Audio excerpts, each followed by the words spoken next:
एक वेळेला नारदजींना असं वाटलं की आपण हिमालयामध्ये जावं, तपश्चर्या करावी, फार तपश्चर्या करावी.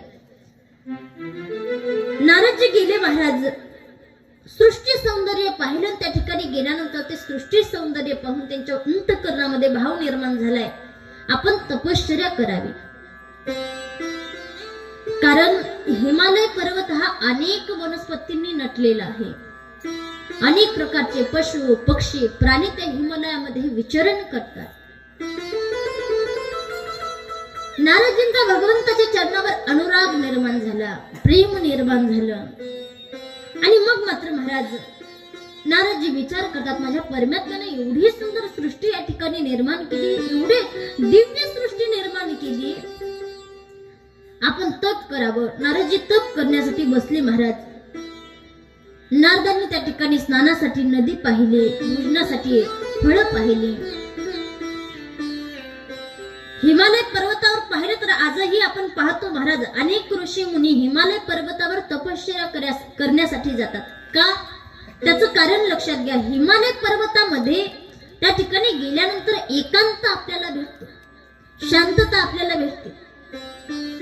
इथं समाजामध्ये जर तुम्ही तप करायला बसलात महाराज, एवढा सहजासहजी तप हे लोक होऊ देत नाहीत. तप काय महाराज, आपली साधी पूजा होत नाही. पूजा करता करता 10 वेळा मुलाला आवाज द्यावा लागतो, मुलीला आवाज द्यावा लागतो. इकडं घंटी वाजवतात, तेवढं गॅसवर दूध ठेवलेलं आहे, बघ बर जरा, इकडं जय देव जय देव. होत की नाही? बऱ्याच वेळेला होतं महाराज असं. म्हणजे अर्ध लक्ष तिकडं असतं, अर्ध इकडं असतं. म्हणजे इकडं पूजा आपली अशी होते, तिथं तप काय घडणार आपल्याकडं. आता एक लक्षात ठेवा, नारदजी जास्त वेळ एका ठिकाणी राहू शकत नाही, कारण नारदजींना श्राप दिलेला आहे महाराज.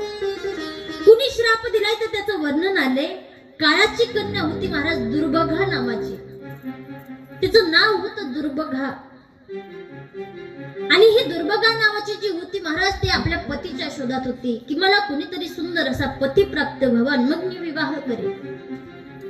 आणि जाता जाता महाराज तिला नारदजी भेटले. नारदजी जवळ गेले, म्हणाले, नारदजी तुम्ही माझ्यासोबत विवाह करा, म्हणे मला तुम्हाला पती रूपाने प्राप्त करायची इच्छा आहे. आता नारदजीने ज्या वेळेला ऐकलं महाराज लग्न म्हटल्यानंतर नारदजी थरथर थरथर कापायला लागले. का? नारदजींसोबत अगोदर प्रसंग घडलेला आहे ना महाराज, पुढे प्रसंग येईलच, सांगणार आहे मी तुम्हाला. नारदजी म्हटले मी लग्न करणार नाही, मला लग्नच करायचं नाही. ती जी होती महाराज दुर्बघा, ती म्हटली हे पहा, लग्न जर केलं नाही तर तुम्हाला श्राप देईल म्हणे. नारदजी म्हटले एक वेळ श्राप दिला तर जमेल म्हणे मला, पण मला काय लग्न करायचं नाही. आणि मग मात्र महाराज ही जी दुर्बघा आहे तिनं श्राप दिला की तुम्ही एका जागी जास्त वेळ थांबू शकणार नाही. नारदजींना तर आनंद झाला, महाराज एका जागी थांबू शकणार नाही म्हणजे चांगलं आहे की म्हणे. कारण सांगू महाराज, माणूस जर एका जागी जास्त वेळ थांबला तर तो या संसाराच्या बंधनात आणखीन अडकल्या जातो. तुम्ही कोणत्या पाहुण्याच्या इथे एखाद्याच्या इथं राहून पहा, त्यांच्या इथे जर आपण जास्त काळ राहिलो तर त्यांना आपल्याबद्दल आपुलकी निर्माण होते. आणि मग त्यांना वाटतं नाही बाबा यांनी जाऊ नये, याला पण वाटतं इथून जाऊच नाही. मग नारदजी म्हणतात त्यापेक्षा चांगलं आहे एका ठिकाणी राहून कशामध्ये अडकण्यापेक्षा मी फिरतात चांगलं आहे म्हणे. नारदजींना आनंद झाला महाराज. आणि मग मात्र त्या ठिकाणी नारदजी म्हणतात एका ठिकाणी जास्त वेळ थांबलं की आसक्ती ही सर्वदा दुःखम ददाती. आसक्ती निर्माण होते एका ठिकाणी जास्त वेळ थांबलं की. आणि आसक्ती ही दुःखाला कारण आहे. मला सांगा ना, आपल्या घरातलं कुणी गेलं तर आपल्याला रडायला येतं. कशामुळे? आपल्याला त्यामध्ये आसक्ती झालेली असते, बरोबर की नाही? त्याच्यावर ममता झालेली असते, त्याच्यामध्ये आपण अडकलेलो असतो भावनिकरित्या. आणि आसक्ती निर्माण झाली म्हणून तर माणसाला दुःख भोगावं लागतंय. दुसरं कारण काय आहे? सगळ्या दुःखाला कारण आसक्ती आहे महाराज. कुठलीही गोष्ट घ्या, माणूस त्याच्यामध्ये अगोदर आसक्त झालाय. आपल्या मुलामध्ये म्हणा, स्त्रीमध्ये म्हणा, अजून पैशामध्ये म्हणा, धनामध्ये म्हणा, माणूस आसक्त झालेला आहे आणि ती गोष्ट त्याच्यापासून दूर गेली की त्याला दुःख होतं. दुःखाचं कारणच आसक्ती आहे. ज्या ठिकाणी मला सांगा, साधू संतांना, तुकोबारांच्या जीवनात किती दुःख आले महाराज. त्यांच्या जीवनाचा जर आपण विचार केला तर आपल्या जीवनामध्ये काहीच दुःख नाही, पण तुकोबारांनी तरी ते दुःख दुःख मानून घेतलं नाही. का? आसक्ती नव्हती. तुकोबारांकडे एवढी मोठी सावकारकी होती महाराज, ती सावकारकी गेली, पण तरी सुद्धा त्या ठिकाणी सावकारकी गेल्यानंतर सुद्धा त्यामध्ये आसक्त झालेले नव्हते, म्हणून त्यांना त्या गोष्टीचं दुःख वाटलं नाही. मग आज त्या ठिकाणी महाराज नारदजींना आनंद झाला, कारण नारदजींना सांगितलं, नदी ही वाहत असणारी चांगली आहे महाराज. नदी जर वाहत राहिली ना, ती नित्य वाहत असेल ना, तर तिला त्या ठिकाणी घाण होत नाही. तिच्यामध्ये वाहती नदी असते तर त्याच्यात घाण होत नाही, पण ती जर नदीत वाहण्याची थांबली तर ते डबकं तयार होतं आणि त्याच्यामध्ये मग किडे तयार होतात, घाण तयार होते, घाण साचते, मग लोक सुद्धा त्याच्या जवळ जायला नको म्हणतात. नदी ही वाहत असताना चांगली आहे, साधू हा फिरतात चांगला आहे. आणि मग त्या ठिकाणी महाराज नारदजी विचार करतायत, आतापर्यंत आपण थोड्याच ठिकाणी जाऊ शकत होतो, पण आता आपण एका ठिकाणी थांबू शकत नाही, तर आपण नित्य फिरत राहू आणि भगवंताचं नामचिंतन करत राहू.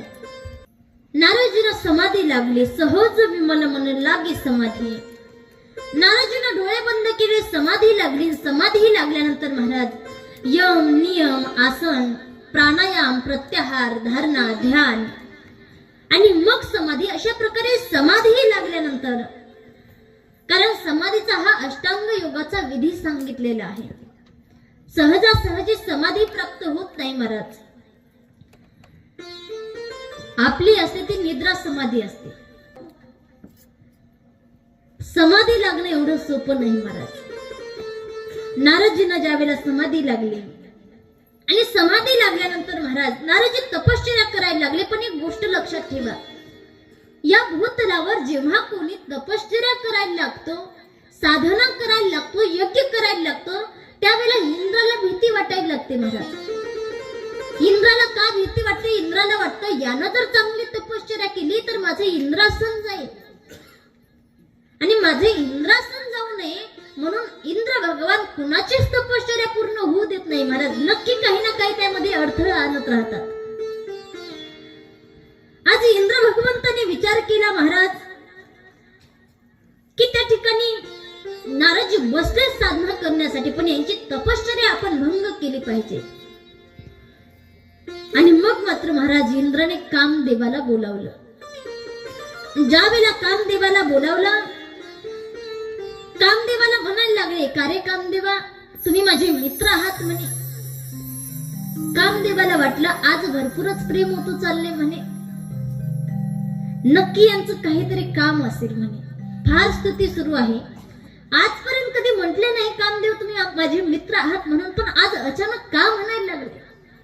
कधी कधी महाराज एखादा जर आपली स्तुती करायला लागला तर आपल्यालाही वाटतं आज अचानक एवढी स्तुती का करत असेल, बरोबर की नाही. पण लक्ष ठेवा, कुणी जर फार स्तुती करत असेल ना तर समजून जायचं डाळ में कुछ काला है, बरोबर की नाही. किंवा आपल्याला बळीचा बकरा बनवला जाणार, समजून जायचं महाराज. कारण हा समाज विनाकारण कोणाचीही स्तुती करत नाही, स्तुती करतच नाही हा समाज. ज्या वेळेला या समाजाचं काही ना काही काम असेल ना, तेव्हा हा समाज तोंड भरून आपली स्तुती करतो. कुठपर्यंत? जोपर्यंत काम निघत नाही तोपर्यंत. एकदा काम निघालं की तो स्तुती करणाराच माणूस दुसऱ्यापाशी आपली निंदा करतो. म्हणून कुणी स्तुती केली तर फार लगेच अभिमानाने फुगायचं नाही महाराज, की वा वा माझी स्तुती केली, अजिबात नाही. लोकांवर भरोसाच ठेवायचा नाही.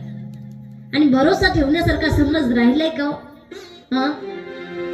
सुख में साथी बहुत मिले थे, दुख में मेरा न कोई, कैसी ये दुनिया बनाई, कैसी ये दुनिया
ओढ या ठिकाणी आहे. पहा, कुणीतरी फार सुंदर लिहिले महाराज, सुखामध्ये सगळे सोबत येतात. सुख आपल्या जीवनामध्ये येऊ द्या महाराज. सुख जर आलं ना तर जशा गुळाला मुंग्या चिकटतात ना महाराज, मुंगळे चिकटतात, तसे सगळे आपल्याला चिकटतात. पण ज्या वेळेला आपल्या जीवनामध्ये दुःख येतं त्यावेळेला मात्र कुणीच आपल्या सोबत नसतं. मग त्यावेळेला माणसाला वाटतं बाबा सुखात तर सगळे सोबत होते, पण दुःखामध्ये मात्र माझ्या कोणी सोबत आलं नाही. दुःखात कुणीच सोबत येत नाही, सुखात सगळे सोबत येतात.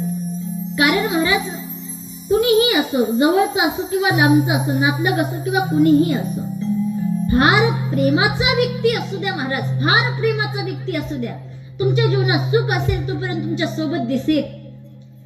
पण एकदा की तुमच्या जीवनातलं सुख गेलं, कधी तो गायब होईल काही सांगता येत नाही.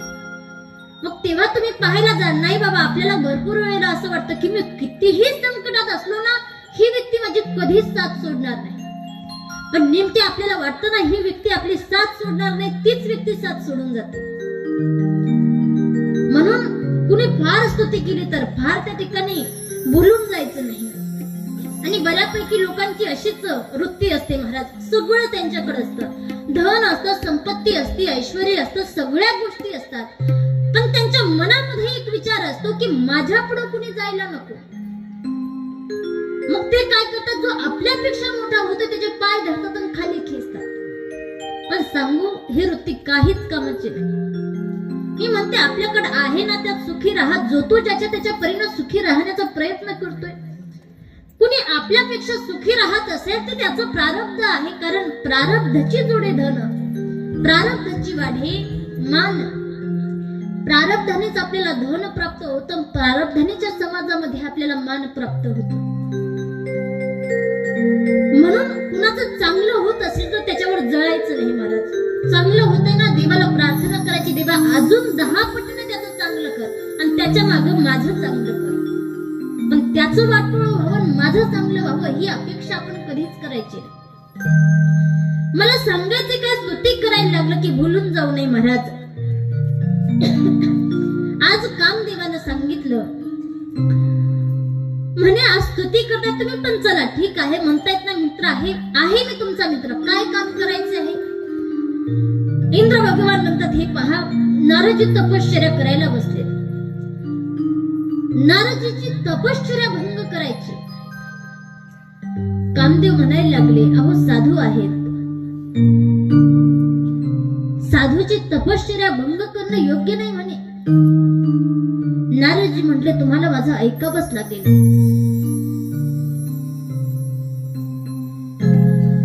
ज्या वेळेला नारदजी म्हटले तुम्ही माझं ऐकावंच लागेल, कामदेव म्हणायला लागले ठीक आहे. आणि मग मात्र महाराज कामदेवानं काही सुंदर अप्सरा सोबत घेतल्या आणि सुंदर अशा अप्सरा सोबत घेऊन निघाले. शीतल शीतल मंद मंद वारा वाहतोय. गंगाजलाला स्पर्श केलेला आहे महाराज, म्हणून शीतळ वारा वाहत होता. फुलांना स्पर्श करत वारा वाहतोय म्हणून सुगंधी वारा वाहत होता. सुगंधी शीतळ असणारा तो वारा. कारण हे वातावरण तयार केले कशामुळं, नारदजींची काय व्हावी, समाधी भंग व्हावी. अप्सरा आल्या महाराज, 16 वर्षाच्या सुंदर सुंदर अप्सरा समोर आल्या. कामदेवाने ते अप्सरा घेतलेल्या आहेत आणि नारदांच्या समोर आले महाराज. आणि नारदांच्या समोर येऊन या अप्सरा नृत्य करायला लागले. पण आता नारदजीने महाराज डोळे बंद केलेले होते, समाधी मध्ये होते, म्हणून नारदजींना काहीच माहिती नाही समोर काय होते, कोण नाचते, कोण काय करते, कशाचंच भान नाही. फार वेळ महाराज फार प्रयत्न केले नारदजींची समाधी भंग करण्याची, पण नारदजी डोळेच उघडीना. नाचून नाचून नाचून महाराज या अप्सरा थकून गेले. कामदेवानं ही अनेक प्रयत्न केले समाधी भंग करण्याचे, पण काही केलं नारदजींची समाधी भंग होत नाही. हे पाहिलं महाराज. कामदेवानं विचार केला आता नेमकी करावं काय. आता जर नारदजींची समाधी आपल्याला भंग करता आली नाही, कारण एवढ्या अप्सरा नाचवल्या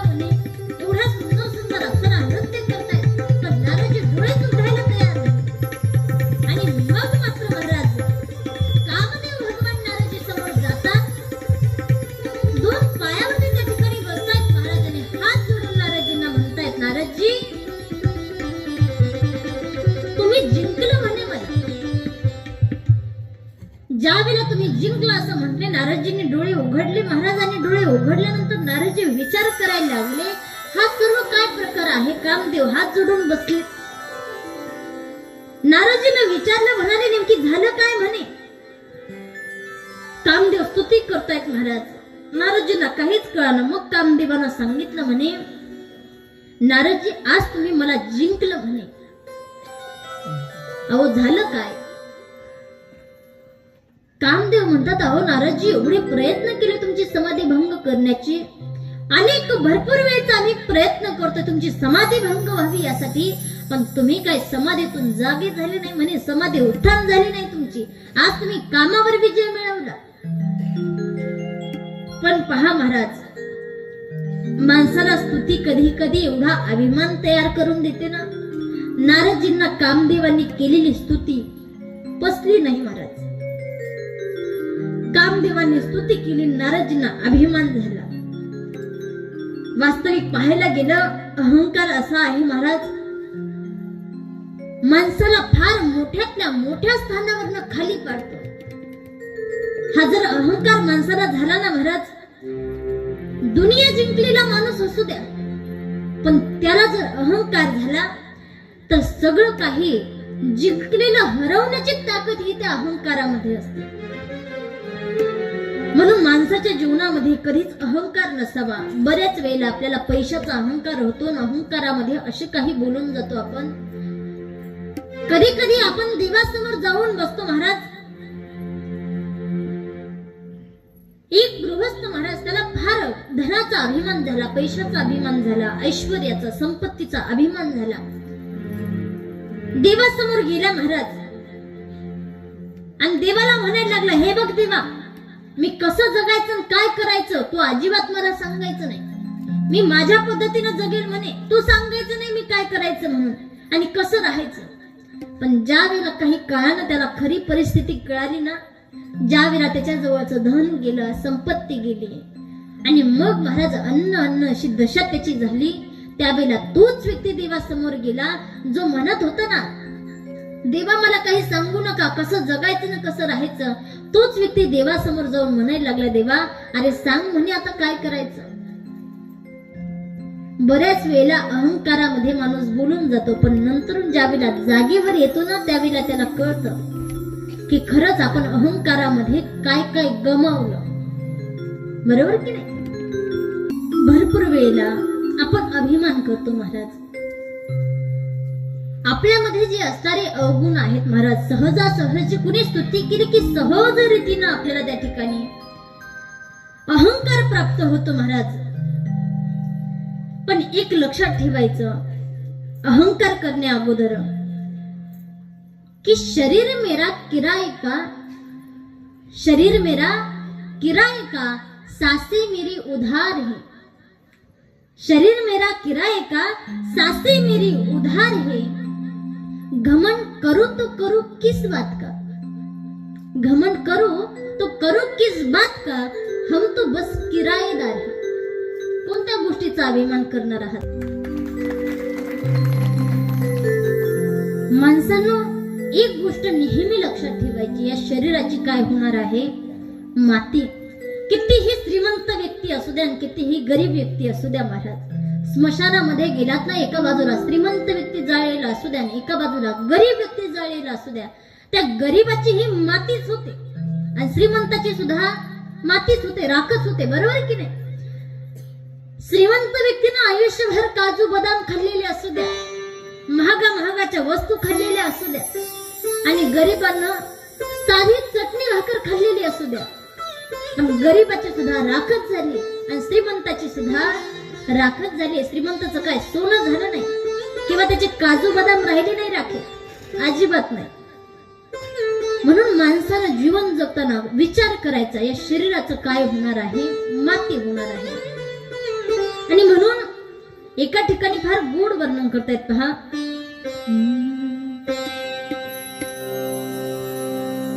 कि नको अभिमान करू भल्या मानसा, नको अभिमान करू भल्या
दुनिया छाती फुगवून चालू नको रे या तुझ्या मुखातून बोल अभद्र बोलू नको रे सज्जनाचा संताचा नको अपमान करू भल्या मानसा नको अभिमान धरू भल्या मानसा कितीही धन कमवा संपत्ती कमवा कारण या जगामध्ये जर तुम्ही पाहिले धन लोभी सारे इथे दिसतील रे ठाई ठाई धन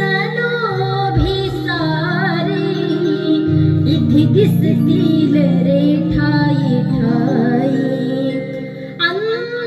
अंतकाळी तुझ्या कोणी संगतीला येणार नाही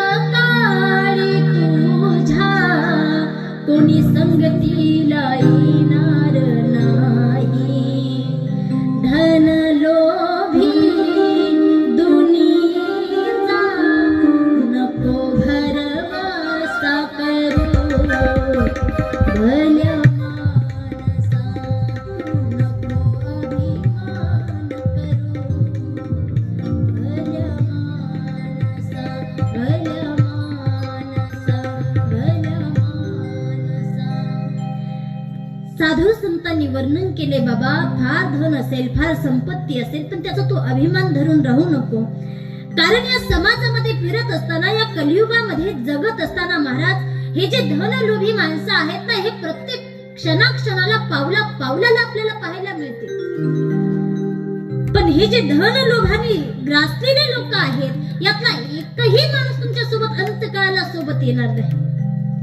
म्हणून माणसाला अभिमान कोणत्या गोष्टीचा करायचा नाही मी हे याच्यासाठी सांगते महाराज आज नारदजींची स्तुती केली नारदजींना अभिमान झाला अभिमान किती घातक असतो ते मला सांगायचंय नारदजींना त्या अभिमानानं महाराज नारदजींची एवढी फजिती केली तर आपली करायला काय वेळ लागणार आहे मग नारदजींची काय फजिती झाली लक्ष देऊ नये का नारदजींना ज्या वेळेला स्तुती केली नारदजींना अभिमान झाला नारदजी म्हणायला लागले बाबा या कामदेवाने तर भगवान भोले बाबांची सुद्धा समाधी उत्थान केली होती पण त्यामध्ये एक फरक आहे भगवान भोले बाबांची सुद्धा याला समाधी उत्थान करता आली नव्हती पण ज्या वेळेला कामदेवाने भगवान भोले बाबांची समाधी उत्थान करण्याचा प्रयत्न केला त्यावेळेला भगवान भोले बाबांना क्रोध आला होता म्हणे पण आज कामदेवाने माझी समाधी भंग केली परंतु तरी सुद्धा मला क्रोधही आला नाही म्हणे त्यांना क्रोध आला होता मला क्रोधही आला नाही आणि माझी समाधीही हा भंग करू शकला नाही याचा अर्थ भगवान शंकरापेक्षा कोण श्रेष्ठ आहे मी श्रेष्ठ आहे का मग विचार केला मग ज्याची समाधी महाराज भंग केल्यानंतर त्यांना क्रोध आला होता आणि मला क्रोध आला नाही माझा हा पराक्रम भगवान भोले बाबांना सांगावा म्हणून आज नारदजी निघालेत महाराज पण जात असताना त्या ठिकाणी महाराज नारदजी ज्या वेळेला गेल्यानंतर महाराज भगवान भोले बाबांना म्हणायला लागले भगवान भोले बाबा म्हटले काय म्हणे नारदजी कस काय येणं केलं नारदजी म्हणायला लागले काही नाही प्रभू समाधीमध्ये बसलो होतो म्हणे आणि काय सांगावं समाधीमध्ये बसलेले असताना तो कामदेव आला म्हणे आणि कामदेवाने माझी समाधी उत्थान करण्याचा प्रयत्न केला समाधी मोडण्याचा प्रयत्न केला पण सांगू महादेव कामदेवाला माझी समाधीच भंग करता आली नाही म्हणे आज मी कामावर विजय मिळवला म्हणे कामदेवाला माझी समाधी भंग करता आली नाही भगवान भोले बाबांच्या लक्षात आलं नारदजींना काय झालंय अभिमान झालाय भगवान भोले बाबा म्हटले हे पहा नारदजी इथं येऊन मला सांगितलं म्हणे कारण नारदजी सतत नारायण नामाचं नामस्मरण करणारे पण आज नारदजी रामकथा नाही काम कथाच बोलायला लागले हरवलं म्हणे मी कामदेवाला नारद भगवान भोले बाबा म्हणायला लागले नारदजी हे माझ्यापाशी बोललात पण दुसरं कोणाजवळ बोलू नका नारदजी मनात विचार करायला लागले की बरोबर आहे म्हणे, लोक म्हणतच असतात, कुणाला आपलं चांगलं झालेलं देखवत नाही. आज मी कामावर विजय मिळवला तर माझा पराक्रम यांना पाहावं ना म्हणे. लोक माझी स्तुती करतील म्हणून डायरेक्ट सांगतात की कुणाला बोलून दाखवू नका. पण भगवान भोले बाबा चांगल्यासाठी सांगत होते की बाबा, कुणाजवळ बोलून दाखवाल तर तुमचा अभिमान झळकेल म्हणे त्याच्यातून. नारदजी म्हटले, हे जर म्हटले ना कुणाला बोलू नका, तर आता आपण भगवान नारायणाला जाऊन सांगायचं की मी काय केला, कामावर विजय मिळवला. आज नारदजी निघाले महाराज. आणि जात असताना ज्यावेळेला भगवान नारायणाजवळ आले महाराज, आल्यानंतर महाराज भगवान नारायणांनी सुद्धा हाच प्रश्न केला. काय म्हणे नारदजी, आज आलात अचानकच काय येणं केलं? काही नाही म्हणे प्रभू, समाधीला बसलो होतो म्हणे. पण समाधीमध्ये बसल्यानंतर काय म्हणे, मध्येच तो कामदेव आला. पण सांगू प्रभू, या कामदेवानं फार प्रयत्न केला माझी समाधी भंग करण्याचा, पण माझी समाधी एवढी शक्तिशाली आहे की म्हणे माझी समाधी सुद्धा तो भंग करू शकला नाही म्हणे. आज मी कामावर विजय मिळवला. आज भगवान नारायणाच्या अगोदरच लक्षात आलं होतं. आल्या आल्या नारदांनी काही प्रणाम केला नाही, काही जय हरी नाही, काय नाही. याचा अर्थ नारदाला अभिमान झालाय. भगवान नारायणांनी विचार केला, नारदाचा अभिमान नष्ट केला पाहिजे, कारण थोडा अभिमान झाला आणि त्याचं जर वृक्ष तयार झालं महाराज, मग तो अभिमान काही केल्या घालवता येत नाही. म्हणून माणसाचा भगवंत आपल्या भक्ताला कधीच अभिमान होऊ देत नाही महाराज.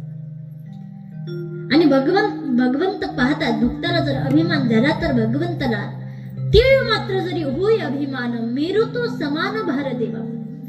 तीळ मात्र सुद्धा अभिमान भगवंताला सहन होत नाही. आज भगवंताने ठरवलं नारदजींचं काय करायचं, गर्व हरण करायचा, अभिमान हरण करायचा.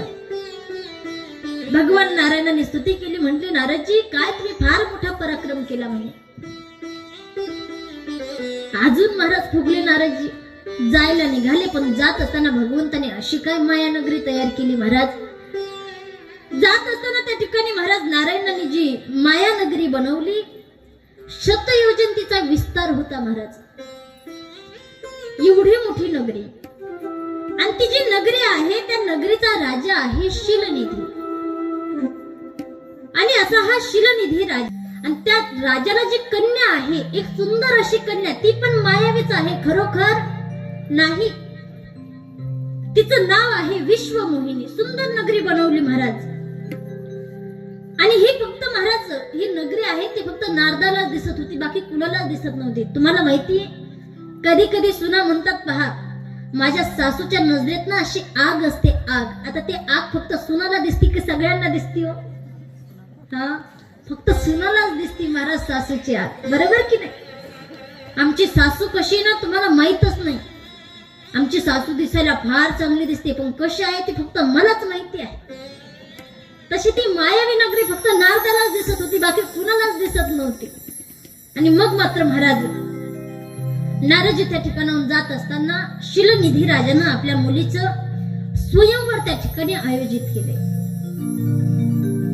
आता महाराज नारदजी गेले. जात असताना शिलनिधी राजानं नारदजींना बोलावून घेतलं. बोलवल्यानंतर महाराज नारदजी गेले, प्रणाम केला, आदरातिथ्य केलं. शिलनिधी राजानं सांगितलं, म्हणाले नारदजी जरा माझ्या मुलीचा हात पाहून मुलीचं भविष्य सांगावर म्हणे. आता महाराज ज्यावेळेला ती मुलगी आली, एवढी सुंदर होती, तिनं प्रणाम केला.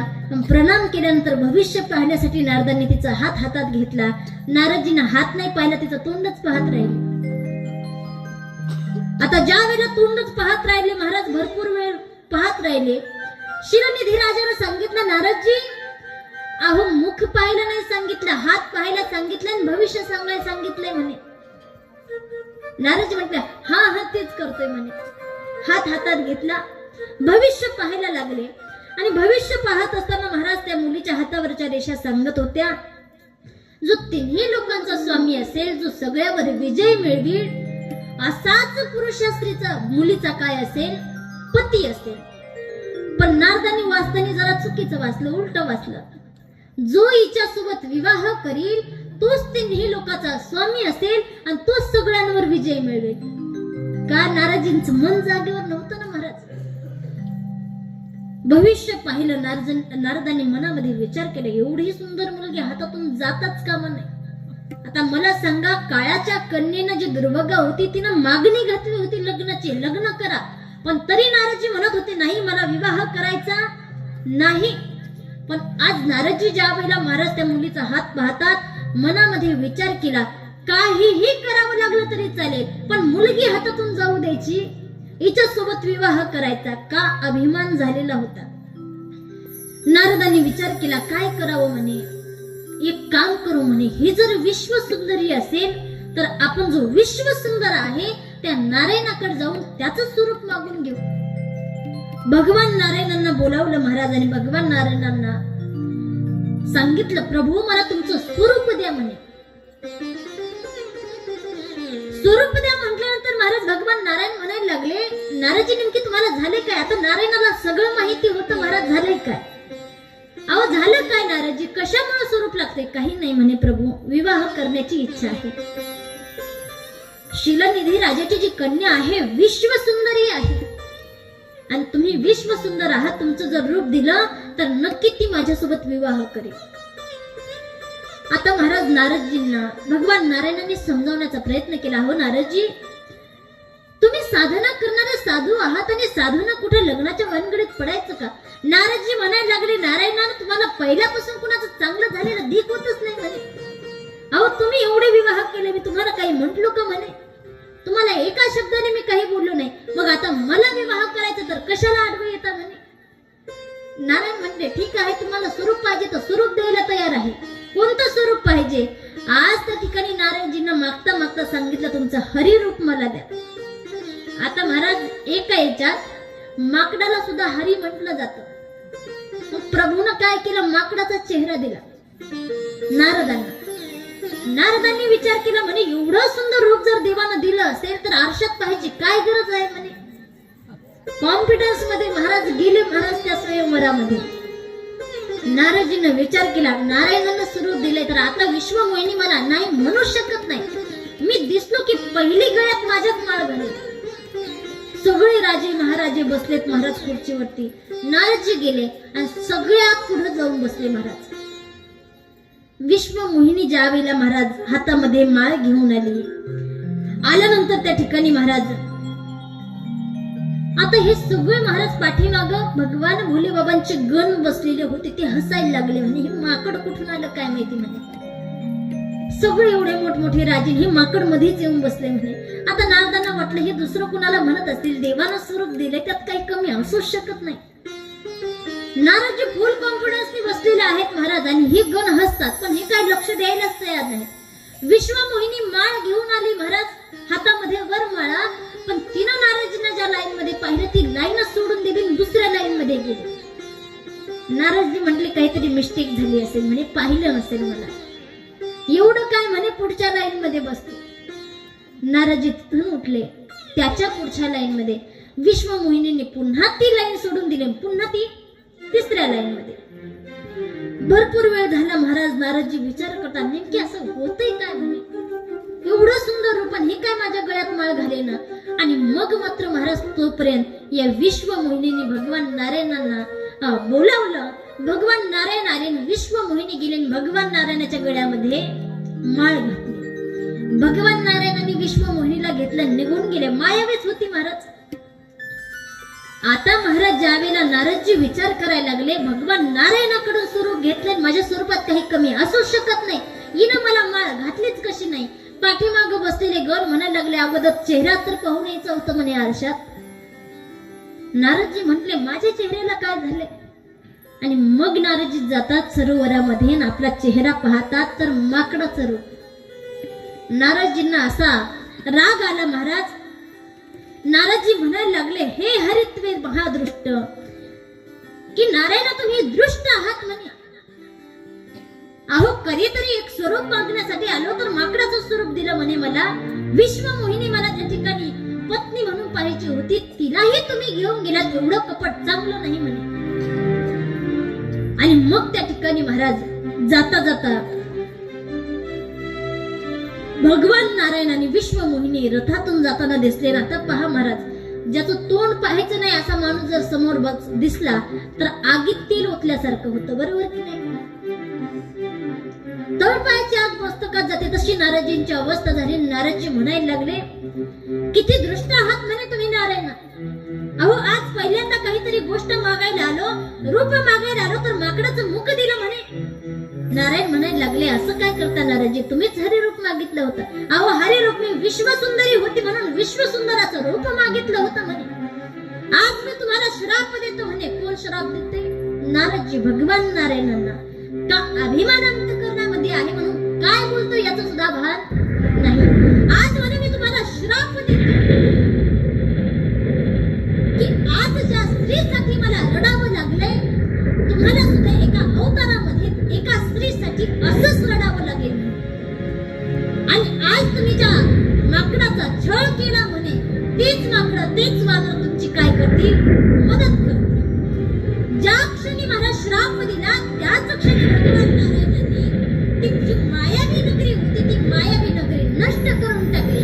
आणि जशी मायावी नगरी नष्ट झाली तसं नारायणांना महाराज नारदजींना त्या ठिकाणी भानावर आले. मग लक्षात आलं, बाबा हे सगळं मायावी होतं, पण मायावी पाहण्याच्या नादात आज मी नारायणांना श्राप दिला. तू